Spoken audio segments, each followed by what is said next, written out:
Hello, welcome to the developer sessions on this, the final day of EGX 2017. Thank you for coming and thank you for watching the people online on Twitch.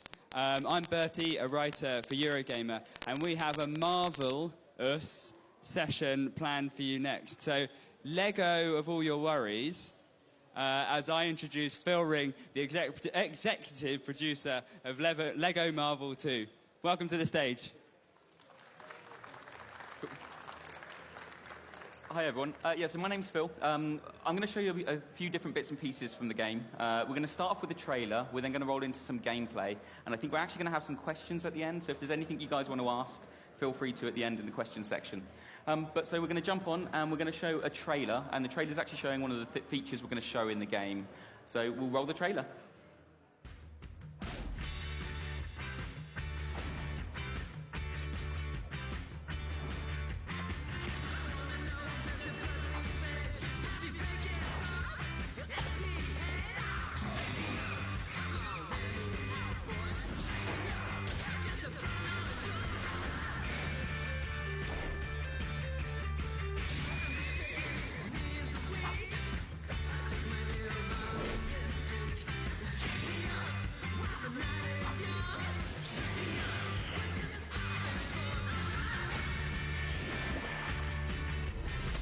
Is that foul stench?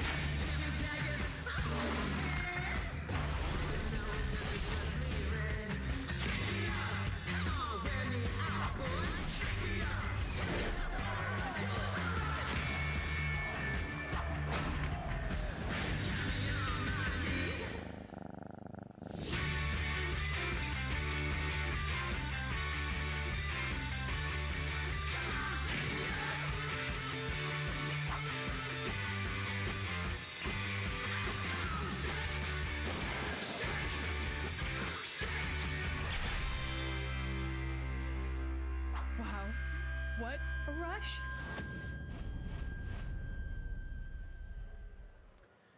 Okay, so that's the trailer that we did for the Chronopolis. And Chronopolis is the open world we have for LEGO Marvel Superheroes 2. LEGO Marvel Superheroes 2 is a direct sequel to the first LEGO Marvel Superheroes. And it's an original story. What's great for us is, in this story, our big bad guy is a guy called Kang. And Kang's a time traveler. So in this story, we don't not only get to go to a whole host of cool Marvel locations and see Marvel characters, we actually get to see different characters from different periods in time. So what I'm going to do now is I'm going to jump in. So here we have a couple of characters here. We have Captain America, and we have a version of Spider-Man. We have a whole host of different versions of Spider-Man in the game, and not just from a free-play point of view, but actually as part of the story. So you'll be playing the game, and you might have Spider-Gwen teaming up with Spider-Man 29, teaming up with Spider-Man from Noir, New York, and they all have to work together. So what I'll do is I'll just pop up the character grid. So here's a few of the characters that we have. I mentioned some variants in time. One of the places you actually get to go to is the Old West. So here we have an Old West version of Iron Man. So here we have Tony Stark. He's in his kind of blacksmith outfit. And he actually has a suit-up animation.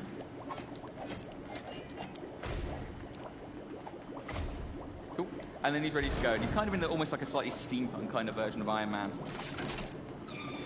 Cool. Some of the other characters that we have as well. Some of the cool ones we have for different variations, but we also get to do things like the really wacky. So if anyone knows Howard the Duck. Howard the Duck, trapped in a world I've actually grown accustomed to.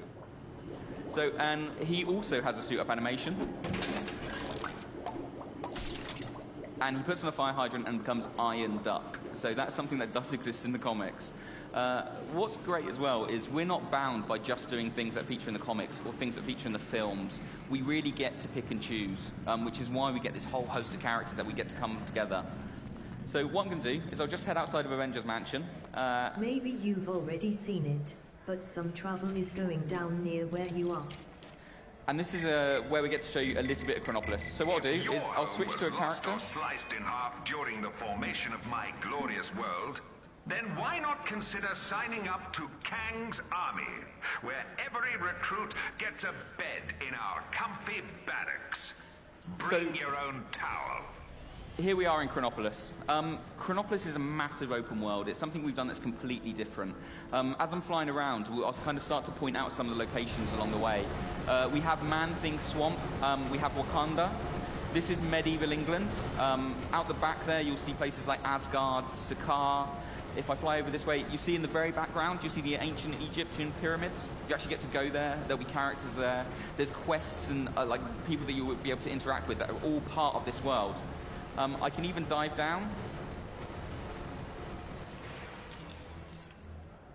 And here we have Lemuria. So this whole place is going to be full of quests, objectives, characters. And throughout the story, you're dipping in and out of this area. We really wanted to feel like a living, breathing world. And what's great as well is it allows us to include things that we just couldn't do without having this kind of time-traveling story. So what I can do as well is I'll show you a couple more characters. One of my favorite characters we've got in the game, actually. So this is Green Skin Smash Troll, and this is Hulk from medieval England. So we really do get to kind of add some quirky characters, and we have massive fans of all of the kind of Marvel world within our office. So they really dig deep. We actually go around and ask the people in our office, what do you want to see? What characters should we include? This is probably one of the coolest things I think we've ever done in the LEGO game. So this character is called Carnum, and Carnum is actually part of the story where the symbiote's being kind of experimented on, and Carnum and Venom actually fuse together and create this new character. So this is something we've been working on with Marvel to create something, and the idea that we've kind of made something that could exist as part of the Marvel universe, we just think is super exciting. So it's something that's really, really cool, and we're really excited to kind of be able to include that character in the game. And he actually is a boss character as well, so before you unlock him, you have to fight him in this massive boss encounter as part of the story levels. Cool. So what I'll do is I'm just going to show you a couple more characters. I mentioned that we have the quirky in there. If anyone knows Spider-Ham. So once again, he exists in the Marvel world, and we thought he'd be a lot of fun to include. And I mentioned Spider-Gwen before. So Spider-Gwen's one of my favorite characters because she's got this really cool kind of abilities. Spider-Woman is swinging to action. She's actually a drummer in the Mary Janes. So you can get your drum kit out, and you get to use it as a combat attack. So if there's a whole load of enemies around you, you'll hit the drums, and everyone will kind of go scattering around. So what I'll do is I'm just going to switch back to Star-Lord. So Star-Lord has another ability that I think is actually really quite fun. So at any point you're in the game, if you want to kind of do something that's a little bit different, if you press and hold the circle button, Star-Lord starts listening to his music, and everyone around him will start dancing, so you get to use it as a combat move, and then you can kind of just go around laying waste to things. So this is kind of testament to what the team do. They really want to kind of make this world really fun, have like loads of cool characters and loads of cool things you can do in this world. Excellent. So I'm going to just jump out now, and I'm going to show you a second part of the demo. So one is just loading through. I mentioned this is an original story, and we get to go to a whole host of really cool locations. Very early on in the story, we actually start off in Xandar. So you play as the Guardians of the Galaxy on Xandar. Kang's attacking, and you kind of have to go in and save the day, if you will. That's actually something that's playable on the show floor. So if you get a chance, you can pop over to the Sony booth and kind of have some hands-on time with it. The level I'm going to show you, though, is a level a bit further on in the story. It's level 7. And we're actually going to Asgard. So the level's called Certain Doom. The team love terrible puns and wordplay. So what I'm going to do is this will load up. It will first give you a bit of a cutscene, kind of telling you where we are in the story. Here, Kang's Chronopolis has descended into a mad melee. It looks like it's curtains for us for sure. Our one sliver of hope is a plan to get into Kang's central citadel and take him down. Sources tell me Wasp has secured contact with an ally on the distant nowhere. That's a giant head of a Celestial, for those of you not paying attention. Don't get too excited, though, as the offer of help has come from a Dawn. That's how desperate the Avengers are, folks. Cosmic canines aside, this spacehead could contain enough energy or tech or magic beans to put a dent in the defenses of that citadel. What our so-called heroes need are a pair of sharp eyes to find the fragments of the Nexus they had a hand in shattering. Odin, my king. The kingdom is lost. Our forces scattered. Enough! This destruction was brought about by those fools, the Warriors 3, defying Kang. We had a deal. Odin, I still know not why thou made such a pact. I mean, son. You're alive. Father, what is this madness? Thor, is it really you? Oh, father! Heimdall! Heimdall! Loki, how? We banished you into the abyss. Kang plucked me from that demise. With his help, I sent Father on a fool's errand to find you after Manhattan was lost an age ago, leaving me to finally take my rightful place on the throne. Thor! It's coming down!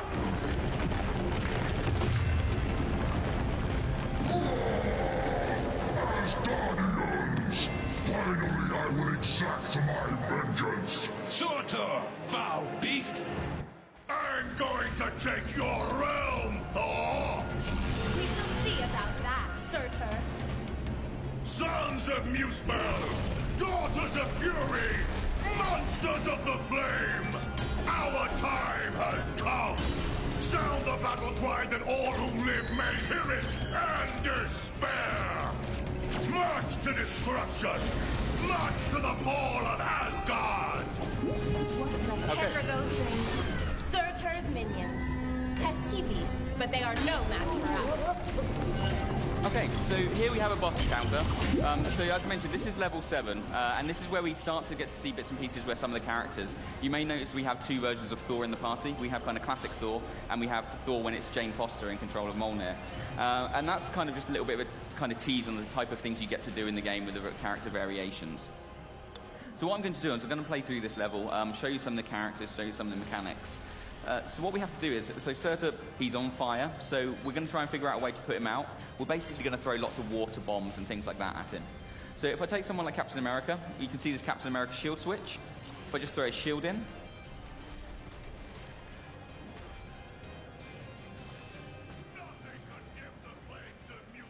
so we have to do that, and we have to kind of use different mechanics and abilities.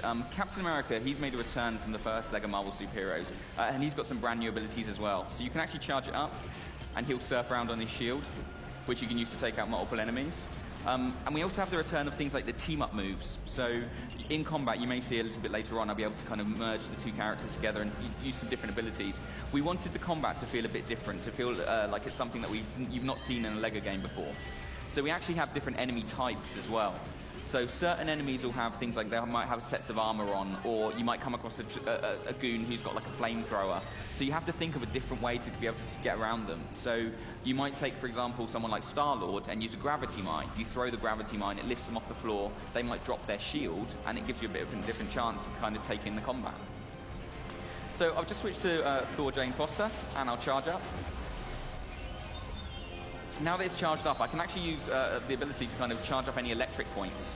So I'll charge up this barrel dispenser.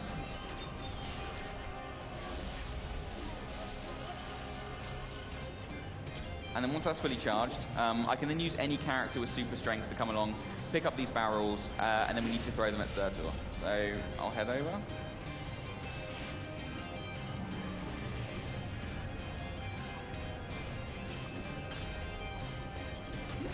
So we'll also notice, like, Surtur just above him, he's got a health bar as well. So this is also something new that we've added for LEGO games. The reason is the way that the boss fights actually work has also been changed. It's not just a case of having different kind of enemies at kind of goon level. The boss encounters are also being coded differently. So what you'll find is the bosses actually start to react to how you're fighting them, and then they'll start doing different attacks based on what you're doing to them. So if, for example, you try and go toe-to-toe with Surtur and just go melee, he'll start doing attacks that will knock you back, which then means you have to change your fighting style. If you're trying to just shoot him with ranged attacks, he'll start deflecting them and start knocking them back at you. So we wanted the boss encounters to also be slightly kind of more intelligent. If you're kind of like a bit of a hardcore gamer, you want to try and get the best score, you want to keep hold of your studs, it means you'll be trying to look at the patterns and trying to avoid them. If you're still a younger gamer and you still want to just get through, you can kind of run up and start hitting square. You will eventually get through the boss fight, but we did want that kind of level of depth to it, something that's just a little bit different.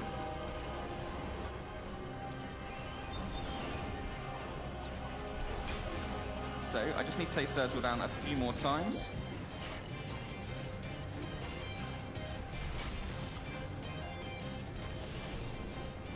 Right, and he's going to make his escape.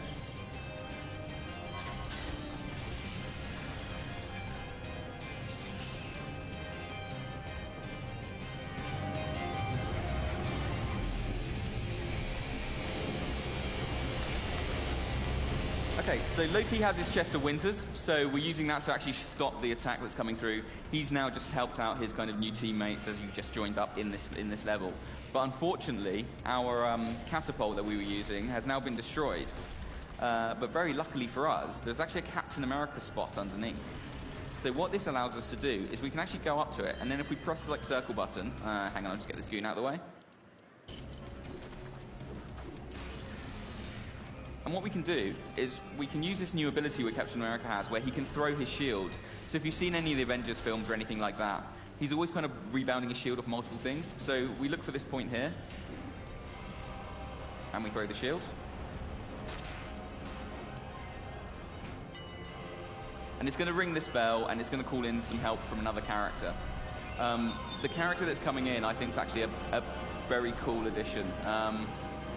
So we have Gwenpool in the game. Gwenpool's actually very important to the whole experience. We don't have red bricks anymore, we now have pink bricks. And you have a whole load of quests and missions and levels that you do, basically, that Gwenpool will introduce. So she's a really important character. She's going to turn up, not just throughout the story, but also throughout the entire game. And some of those levels are really, really quirky. One of them, you actually have Howard the Duck going to a convention because he's really upset that no one knows who he is. So he goes to a gaming convention, a little bit like EGX, and then tries to convince developers to make a game about him because he wants popularity, he wants to be famous. So we get to do some really quirky things, and we work really closely with LEGO and with Marvel on this title.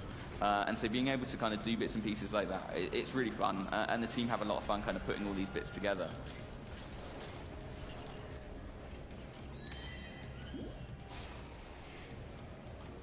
So what we'll do is I just need to take down Surtur a few more times. And as I mentioned, this is about the 7th level of the game.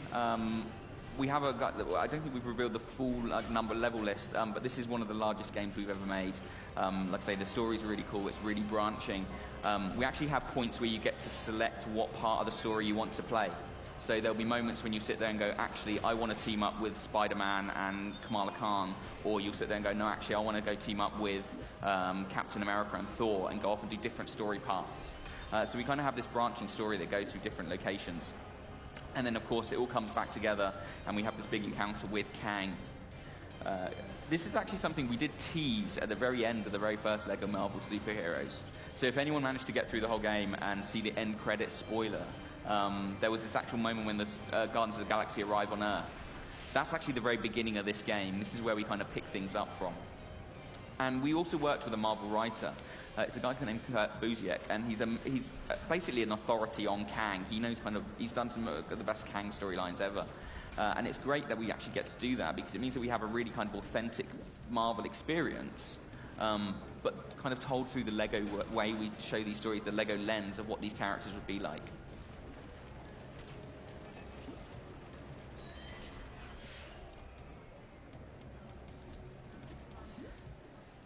So this should now trigger the outro.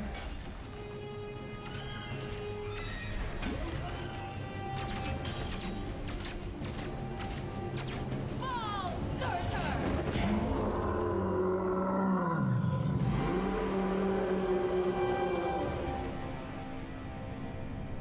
Nice teamwork. Aye. See, brother, when we unite forces, brother. He snuck out on us. Ah, families. Thor!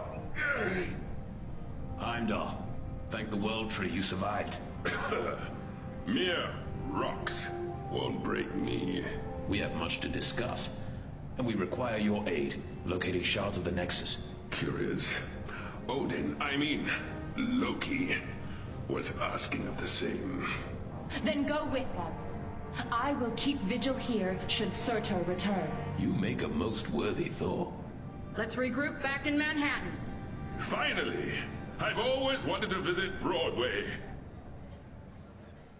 Okay. So that's the end of the story part that we're showing as well.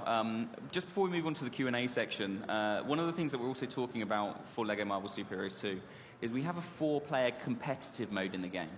So not only can you play the entire game through in 2-player, kind of the whole story, all the free play, but we actually have a 4-player mode where you get to kind of battle out in arenas. And the modes are kind of, one of them's rotating around the Infinity Stones, and you have to collect them all, and they have different powers and abilities. And then the other mode is actually something called Color Clash. So if you have some friends come around, you want to play a 4-player experience, we'll actually do that for this game as well. Excellent. So that's the end of the demo section, and I think we're going to move into the Q&A section now. So. Hello, everyone. So we have a microphone in the aisle here, so please come on up and ask a question if you have one. That looked fantastic. I love all the selection of characters you get. Is there anything you can't do when you come to adding characters? Is there anything Marvel says, like, no, you can't possibly do that? No, we really get to kind of pick and choose. We've been working on the character list for basically since the end of the first game, in all honesty, because we knew we were coming back, and it was like, okay, who could we add that would be really cool? And then being able to show all the variants and all the different kind of versions that we have, it really is testament to the fact we're not stuck with, no one came to us and said, you have to do the most recent comic run. We get to do really classic stuff, we get to do theatrical, we get to do comics that are running now, so, and just really mix and match. And that's brilliant fun for us, because it means that we kind of get to do the kind of really quirky things you get in the story that we just previously wouldn't have been able to. How do you choose? Because, you know, like the Marvel lexicon is massive. You know, there are years and years and years of comics, places, characters, variants. How do you narrow it down? How do you know where to go? Do you look at what films are popular? Do you look at what comics are popular? Or do you distinctly think, no, we want to be completely different from them? How do you get to this, basically? Most of it's actually people in the office. I genuinely mean it when we say we've got massive Marvel fans in the office. So we sit there and go, okay, we're going to do something that's Marvel related. And then we have people just coming out saying, oh, we should add this character. And then we look into it. And we also look at kind of what other people are asking for. So we had some really cool requests and things. What were the biggest requests? Some of the biggest ones are kind of things like Spider-Gwen. She's got a massive fan following. So we actually managed to do her as a t-shirt as well, which we're lucky enough to have in the studio. And we also had requests for people like Agent Venom. So Agent Venom's a character you get to use. And so that was something that we added to the game. And it's things like that we really do listen to what consumers want. So if people are saying, oh, I'd love to see this character, we'll kind of do everything we possibly can to add it. And we're even still adding characters now, right up to kind of the very end. We just want to do more and more. Do the people who play the games have a particular favourite? Is there one character that's played above all others, or a collection of characters? There's one in particular that I think has a lot of love, and it's Groot. But the reason is we have two versions of Groot.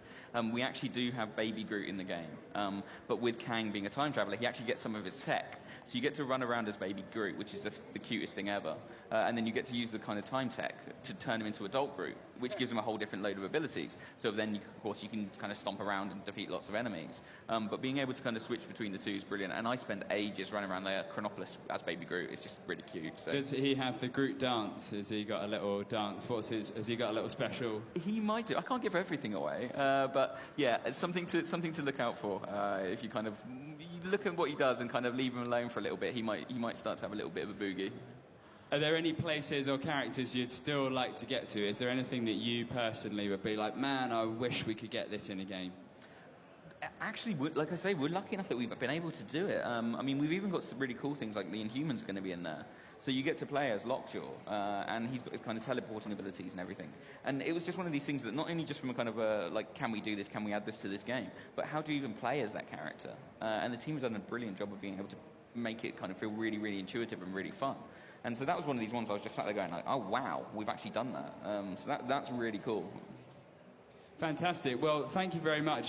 So the game is coming out the 17th of November, as I'm sure you can see. Don't forget, it's playable here, so go and have a play. But otherwise, thank you very much to Phil for showing us that today. So thank you.